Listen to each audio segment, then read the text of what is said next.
അപ്പൊ ഇന്നത്തെ പരിപാടി എന്താ വെച്ചാൽ ഇന്ന് വേറെ പരിപാടി ഒന്നും ഇല്ല. പക്ഷെ എന്നാലും എന്തെങ്കിലുമൊക്കെ പരിപാടി ഉണ്ടാക്കണ്ടേ ഇല്ലേ? ഈ നിൽക്കുന്നതാണ് എന്റെ മാതാശ്രീ.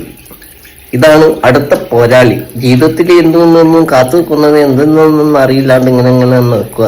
എന്താന്ന് എനിക്കറിയില്ല. ഇനി ചോദിച്ച് മനസ്സിലാക്കണം.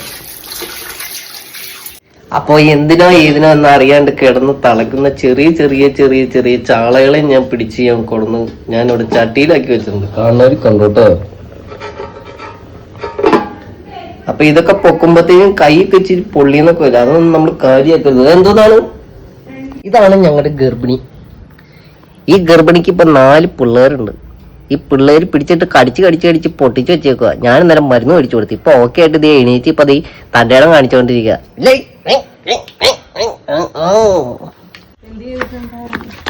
എന്റെ വീട്ടിൽ നിൽക്കുന്ന ഒരു പ്രത്യേകതരം ചെടിയാണ്. ഇത് എന്ത് ചെടിയാണെന്ന് എനിക്ക് ഇതുവരെയായിട്ട് അറിയില്ല. പക്ഷെ എവിടെയൊക്കെ ഞാൻ നിൽക്കണം കേട്ടിട്ടുണ്ട്. ദേ വന്നുണ്ട് അഹങ്കാരം മൂത്ത സാധനം. ഞാൻ എന്ത് ചെയ്താലും അതിന്റെ പുറകെ വരുന്നുള്ളൂ. ഇവളുടെ വിചാരം ഞാനാണ് മീൻകട നടത്തണെന്നാണ് ഇവളുടെ വിചാരം. അപ്പൊ ഈ പൂ വിരിയട്ടെ, നമുക്ക് കാണാം. ഓക്കേ.